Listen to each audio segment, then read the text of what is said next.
ইতালির তোরিনোতে বৃহত্তর ঢাকা জেলা সমিতির তৃতীয়তম আয়োজন বৈশাখী অনুষ্ঠান ও পিঠা উৎসব স্থানীয় ভ্যালেন্টিনো পার্কে অনুষ্ঠিত হয়েছে।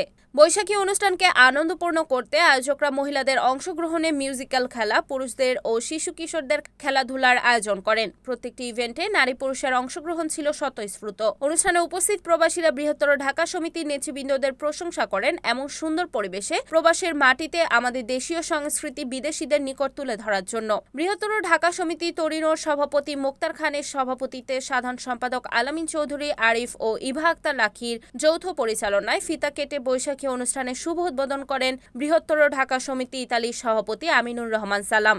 অনুষ্ঠানে প্রধান অতিথি হিসেবে উপস্থিত ছিলেন তোরিনোর কমিশনের প্রেসিডেন্ট এমিলিয়া ফেলিচিতা কাপুলুং।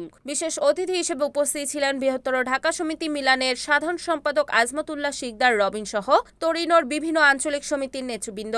বৈশাখী অনুষ্ঠানে অতিথিরা অংশগ্রহণকারী বিভিন্ন জেলার স্টল পরিদর্শন করেন এবং কুশল বিনিময় করেন। বৃহত্তর ঢাকা ও মানিকগঞ্জ মাদারীপুর জেলা কল্যাণ সমিতি, সিলেট বিভাগীয় ঐক্য পরিষদ, বৃহত্তর নোয়াখালী সমিতি, কিশোরগঞ্জ জেলাবাসী, ব্রাহ্মণবাড়িয়া জেলা অ্যাসোসিয়েশন অফ তোরিনো, মহিলা সমিতি, তালুকদার পরিবার নরসিংদী জেলা, চট্টগ্রামবাসী, মাদারীপুর জেলা যুব কল্যাণ পরিষদ, বাংলা ফুড ও বৃহত্তর ঢাকা জেলা সমিতির প্রবাসীরা তাদের নিজ নিজ জেলার ঐতিহ্যবাহী পিঠা নিয়ে আসেন। পিঠা উৎসবে আগত এই প্রজন্মের ছেলেমেয়েরা আয়োজকদের ধন্যবাদ জানান। প্রবাসের মাটিতে এমন সুন্দর একটি অনুষ্ঠানের আয়োজন করে আমাদের দেশীয় ঐতিহ্যগুলো তুলে ধরার জন্য।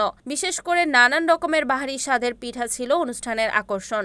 পিঠা উৎসবের মূল আকর্ষণ পর্ব ছিল লাকি কুপন। প্রথম পুরস্কার একটি ফোন, দ্বিতীয় পুরস্কার একটি স্মার্টফোন ও তৃতীয় পুরস্কার একটি মাইক্রোওয়েভ লটারি বিজয়ীদের মধ্যে তুলে দেওয়া হয়।